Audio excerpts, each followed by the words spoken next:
Hi hello friends, ఈరోజు మనం ఎక్కడున్నామో తెలుసా? శ్రీ శ్రీ శ్రీ వీరాంజనేయ స్వామి వారి దేవస్థానంలో ఉన్నాము. సో ఈ గుడి చాలా ప్రసిద్ధి చెందిన గుడి. సో దీని గురించి పూర్తి వివరాలు తెలుసుకుందాం ఈ వీడియోలో. సో మన ఛానల్ని అయితే తప్పకుండా సబ్స్క్రైబ్ చేసుకోండి. సో వీడియోలోకి వెళ్ళిపోదాం.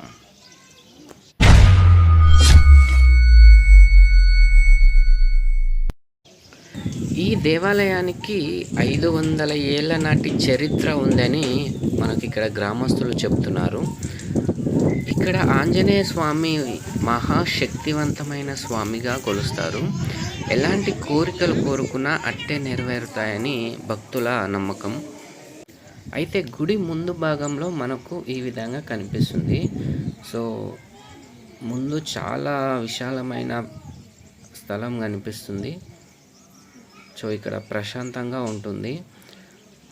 కార్లు పార్కింగ్ చేసుకోవడానికి చాలా అనుకూలమైన ప్రదేశం.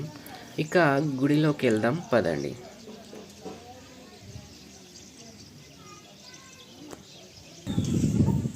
సో ఇక్కడ లెఫ్ట్ సైడ్లో మనకు కాళ్ళు కడుక్కోవడానికి వాటర్ని ఏర్పాటు చేశారు. సో ఇక్కడ కాళ్ళు కడుక్కొని గుడిలోకి వెళ్ళాల్సి ఉంటుంది. ఇక్కడ పక్కనే మనకు షాపింగ్ చేసుకోవడానికి, ఏమైనా కొనుక్కోవడానికి దుకాణాలు కూడా అవైలబుల్గా ఉన్నాయి. సో ఇక్కడ గుడిలోకి ఎంటర్ కాగానే మనకు పెద్ద రావి చెట్టు కనిపిస్తుంది. సో ఈ రావి చెట్టు చాలా ఏళ్ళ నాటి రావి చెట్టు, చాలా పెద్దగా ఉంటుంది. మనకు లెఫ్ట్ సైడ్లో గణపతి స్వామి విగ్రహం కనిపిస్తుంది. ఆదిదేవుడు కదా, మొదటిగా వినాయక స్వామికి మొక్కి లోపలికి వెళ్ళాల్సి ఉంటుంది. సో ఇదే శ్రీ వీరాంజనేయ స్వామి వారి విగ్రహం. సో మనం వీడియో తీసేసరికి గుడి మూసేశారు. సో అందువల్ల విగ్రహాన్ని చూపించలేకపోయాను.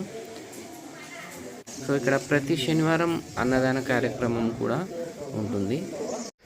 మనకు గుడి వెనుక భాగంలో చూసుకున్నట్లయితే నవగ్రహాల విగ్రహాలు కనిపిస్తాయి. చాలామందికి నవగ్రహాల దోషాలు ఉంటాయి. వాటికి పరిష్కారం వీటి చుట్టూ తిరగడమే. సో అలాగే మనకు ఇక్కడ చూసుకున్నట్లయితే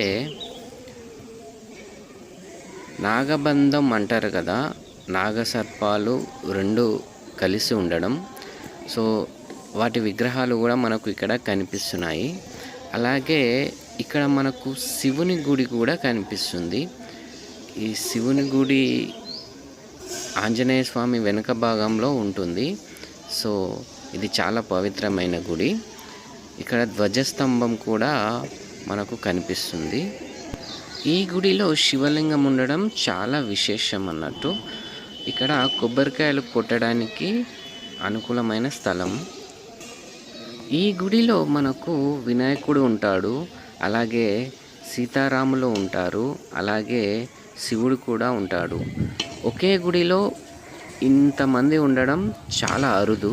అలాంటిది ఈ గుడిలో ఇంతమంది ఉండడం చాలా విశేషం.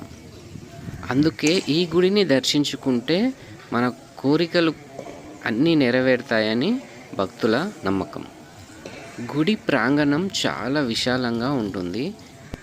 ఈ గోపురం హనుమంతుల వారి గుడి గోపురం. సో ఈ గోపురం 5 అంతస్తులు ఉంటుంది. సో గుడి మీద త్రిశూలం ఉంటుంది. సో అది ఆకాశాన్ని తాకుతున్నట్టు కనిపిస్తుంది. పక్కనే సీతారాముల వారి గుడి కూడా మనకు కనిపిస్తుంది.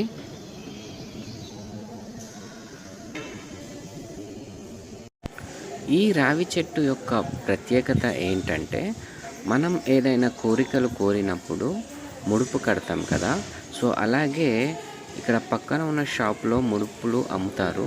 ఆ ముడుపు కొనుక్కొని ఆంజనేయ స్వామి వారి చుట్టూ ప్రదక్షిణలు చేసి ఈ రావి చెట్టుకు ముడుపు కడితే మన కోరికలు ఎలాంటివైనా సరే నెరవేరుతాయని భక్తుల నమ్మకం. మనకు ఈ స్తంభాలను చూస్తేనే అర్థమవుతుంది ఈ ఆలయం చాలా పురాతనమైన ఆలయం అని తెలుస్తుంది. ఇక్కడ వాహన పూజలు కూడా చేస్తారు. ఇక్కడ చుట్టుపక్కల గ్రామస్తులు ప్రతి ఒక్కరూ ఏ కొత్త వాహనం కొన్నా ఇక్కడే వాహన పూజ తప్పకుండా చేయిస్తారు. అలాగే గుడి వెనకాల మనం చూసుకున్నట్లయితే చాలా ప్రశాంతమైన వాతావరణం కనిపిస్తుంది. ఇక్కడ వంటలు కూడా వండుకొని అన్నం తినడానికి చాలా సదుపాయంగా ఉంటుంది. పిల్లలు ఆడుకోవడానికి ఆట వస్తువులు కూడా మనకు ఇక్కడ కనిపిస్తున్నాయి. ఇంతకీ ఈ గుడి ఎక్కడుందో చెప్పలేదు కదా, అదేనండి మహేశ్వరం నుంచి 10 కిలోమీటర్ల లోపే ఉంటుంది. అలాగే శంషాబాద్ నుంచి 25 కిలోమీటర్లు ఉంటుంది. గ్రామం గట్టుపల్లి, మండలం మహేశ్వరం, రంగారెడ్డి జిల్లా. సో మీరు ఇటువైపు వచ్చినట్లయితే తప్పకుండా ఈ గుడిని దర్శించుకోవడం మాత్రం మర్చిపోవద్దు.